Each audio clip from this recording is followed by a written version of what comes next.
June the 27th. Write it down, guys. June the 27th, the day that England went further than Germany at a World Cup. Are you writing that down? Yeah, you did. First time since... You did write it down. 1966? First time since 1966. Further than Germany. Didn't expect it, did you? Come on, you didn't expect it. To be honest, Well, he picked him to win it. You know we're not English, right? You know we have nothing to do with it. There's only one Englishman I've here. taken that on board, but... there's many things I've thought of over the last few weeks. That was not one of them. That certainly wasn't one of them. Oh, my goodness. Thank you for that. My goodness. Who saw this coming? Really? I mean... Well, England. Oh, well, England getting further than Germany. Germany getting knocked out. Well, after the first game, you kind of... There was that thought process like... But even then, okay, Mexico... it was like, they got Mexico. And then they get the last gap winner from Toni Kroos free kick, and you think, okay, here they go. Now they're going to get it together, and they're going to play, but... Right. Oh. On that subject, Adam brings up a little reference to what happened 4 years ago. So which is worse, Brazil losing 7-1 at home to Germany in 2014, or Germany not making out of the group? Well, this tournament wasn't in Germany. I think if it was in Germany and you played this poorly and didn't get out, okay, but 7-1 at home for Brazil is still... I mean, the Brazilian friends of mine say that if you're having just one of those days where everything goes wrong and this happens, that happens, it's a phrase in Germany that you got 7-1. That's the phrase. It's now a public consciousness to be 7-1. But that was one bad game. Well, and let me just tell you, terrible. It's been since 1938 that Germany hasn't got out of the group. Hasn't been out of the group stage. I think big picture, Germany not making out of the group stage. Yeah, worse. The Brazil 7-1, yes, as humiliating as it was in the semifinals. You got to that. The point. semifinals at home, though, Al. At least that's a different. I mean, for the Brazilian, maybe it's worse. I'm just saying. Total picture. Yeah, total picture. I think it's worse not to make it out of the group stage, not to even give yourself an opportunity. 3 games rather than 1. I mean, yeah, as you say, It's Brazil. been a hell of a World Cup, though, isn't it? Yeah. So far? Well, it's really I think for me, the last couple of days, it's really taken off with the Argentina.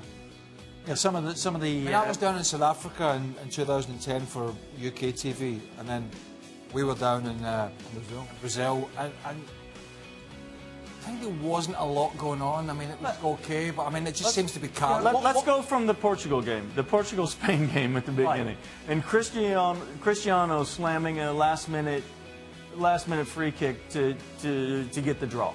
And there's been drama throughout. The only thing that hasn't been, and this was more applied to the first few days, was something like the Dutch beating Spain 5-1. Or at least right at the start. Or the biting. But that sort of exuberant... Mexico beating Germany. I know it. No, but something like the Dutch and the way Colombia started. Hell, even the Russians are scoring goals at the start. We never saw that coming. Right. Anyway, I've gone off. You're making extra I've gone time. off piste here.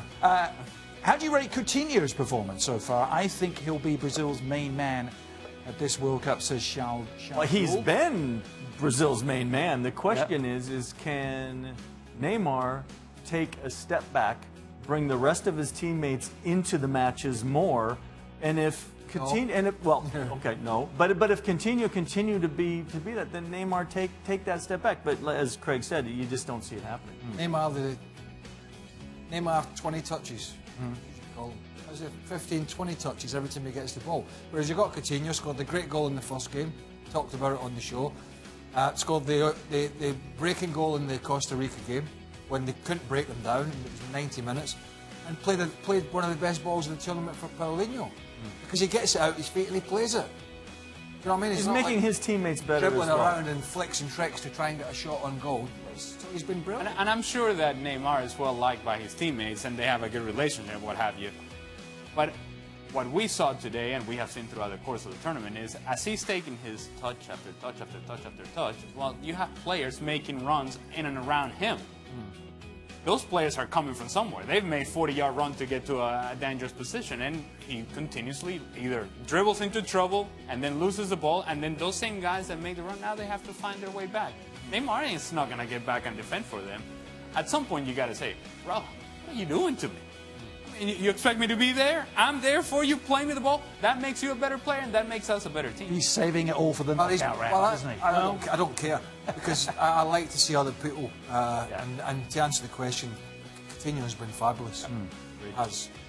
Looking forward, Carlos, final question of the night. What's the next big surprise you think will happen at the World Cup, starting with the last games of the group stage? Russia beating Spain? Well, that would be a surprise. Well, right, Yeah. I was going to say, is that I don't see it. upset? I don't see it either. I think Spain. What's more likely, Russia beating I'd Spain or Mexico beating Brazil? Which of the... they'd be big surprises. but which one is... I think Spain. More I mean, conceivable, I think Brazil. Spain has had a better history against. I'll tell you what would be a surprise for me is if, and this sounds a little strange because it's a big country, if Argentina could turn the fortunes round Yeah. Right. against I could see France. You know it's going to happen. It is. No, I'm not sure it is sure because they're so shambolic defensively and their structure, and that would be a surprise to me if they all of a sudden got it together and the French imploded. 'Cause the French Well, have you been wouldn't be great. surprised if France imploded, No, but they have would been you? great. But boy, they've got some talent. Oh, At least they're organised. But I haven't seen anything from Argentina that suggests in this tournament they're going to beat France. Where's the surprise? Like, Japan going to come through on the rails? And They may, but I think Colombia will beat Senegal, and I don't think that's a surprise. It'll be surprising to see what the approach is from both England and Belgium in their game, knowing that losing puts them in the better side of the bracket. And so, how do they approach that? If they're trying to lose a game, I don't see that happening. But we'll just see how both of those teams approach the match. I do think that Argentina beating France, that would be a shocker. It wouldn't have been prior to the tournament, but the way that we have seen Argentina play, that would be the big Well, or are we going to have again? Are we going to have a surprise situation where, like, a Sweden makes it to a semifinal? Yeah. You know, from the performances they've had so far. Now they're coming up. Is it Switzerland in the next round? So Yeah. it's not as if they're playing a powerhouse. They're going to go into that game thinking, no, we can beat. If We you're can beat and Spain- Switzerland's thinking we can beat Sweden. If you're Spain on that side of the bracket, you're like, oh, wait a minute, hold on a second. We were struggling. We didn't have a coach. We changed managers, all this and that, and the other. We didn't play well. And yet, look at the teams that we're going to have to play against if get we to want the to make it to the semis or even the Oh, and final. then it could be a very attractive Spain-Croatia quarterfinal. indeed. Could be. You looked at me there, I'm out. Now, June 27th, My tea's out. England went further than Germany at a World Cup. Oh, come on. We were here to witness it. We were here to witness it. It's unbelievable that you actually did right. just keep going. No, it's and gonna- England. I'm going to carry on writing it. It's going to Let it save go. the paper from tomorrow. Let it go. Hey, we'll see. Just get off before he says anything. We'll see what happens. Run the closer. England and Belgium Hey, tomorrow. hey. We will recap which of those teams actually finished first and which finished second. Ali, shut him up, Ali. I'm trying, but it's impossible. Shut him up. Time to go home.